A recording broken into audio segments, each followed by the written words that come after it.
Alright guys, welcome to RC Mojo. I'm just getting over another bit of flu, so this video will most likely be a bit short. Right, the Lowride Pumpkin comes with these awful fake dampers Tamiya seem to like so much. They kind of keep the chassis off the ground, but the bounce is really quite something. I've got two pairs of these 55mm Abisma oil dampers to replace them. I'm not sure how good they're going to be, but hopefully they will at least be half as good as the Tamiya aluminium damper set. If you can find them, the Tamiya set comes in at around 50 quid from a UK stockist. The Abismas are £10 a pair, so even with shipping they're quite a bit cheaper. Out of the box they look alright. They seem to be nicely made with a good fit and finish. So far so good. Before we can actually fit them though, we need to remove the stock fake dampers from the chassis. The front shouldn't be a problem at all, but at the rear the lower mounts are obscured by the chassis tub. We can get to the screw pin okay, but there's no space to remove it unless we take the gearbox off. That just leaves removing the top mount, which should let the arm down just low enough that we can get to the lower screw. There's one more thing to check, the length of the new dampers. Compared to the stock ones, they're a little bit too long. Luckily though, Abisma supplies a second set of ball cups that will shorten them just enough for it all to work. Well, we might as well start with an easy bit. The front fate shocks just need their shoulder screws removing. The top mounts are a little bit stiff to undo, so you need to be careful not to slip. When you round the head it really makes life difficult. These screws also use some spacers to set the fake dampers at the right angle. We might not need them with the Abismas, but we'll keep track of them as they might come in useful anyway. We'll also keep the Tamiya springs, and with any luck they'll actually fit. The rears are a bit more tricky to get at. We need to keep the screwdriver as straight as we can to avoid stripping the screw head. Removing the front wheel might help a little bit. Well, that's a little bit better. Right, we need to hold the back of the damper mount while putting quite a bit of pressure on the screwdriver, then turn it. Which is easier said than done, especially at arm's length reaching around a camera. So I'll do it off camera and tell you what worked. Okay, I ended up popping a closed pair of pliers between the damper mount and the body mount. There's a lot less flex, which makes getting the screw out a whole lot easier. Thankfully the bottom screws are now easily accessible and easy to remove.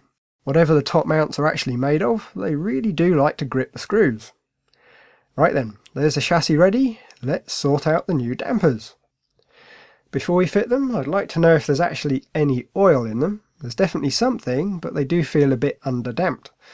We might as well take the spring off. The spring gets compressed, the retainer slides out, and the spring is free.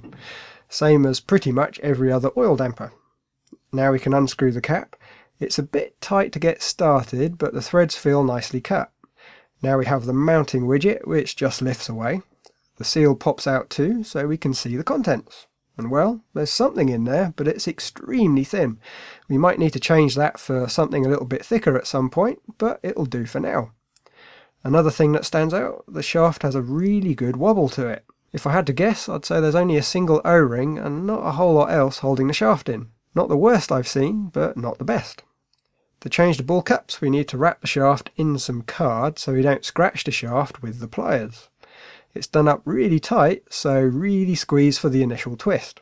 Remove the big cup and replace it with one of the short ones from the bag of bits that the dampers come with. And there we go, one damper ready to fit. Just 3 more to go. The Abisma dampers don't come with any screws, and the Tamiya shoulder screws aren't going to fit. I've had a look through some of my bits boxes and found some M3x20s and some M3x10s. Neither are really the right length, but they'll do the job. Here we go then, the rebuild. The bottom mounts will work just fine with an M3x10 without any spacers. The top needs a longer screw. M3x16 would probably be ideal, but as we've got M3x20s, I'm going to pop a spacer under the head to take up a little bit of the extra length.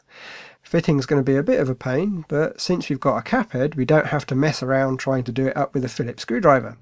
It's going to take a while, but with a quick edit we have the first one in.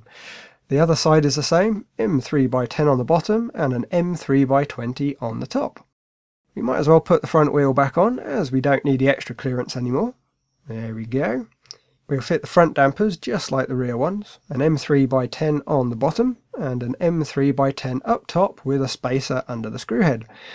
And that's about it really. We might have a little bit of fiddling to do. Change of oil seems quite likely, but they're installed. The front no longer bounces, it just pops up and stops.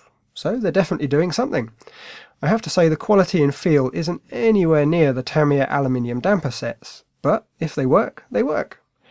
Okay, well, that's going to have to be it for this week. It's chucking it down outside again. I have a face full of gunge, and sore sinuses don't help either. Oh well, thanks for watching anyway. Like if you liked, sub if you're not, and have a poke at that little bell icon. Bye guys.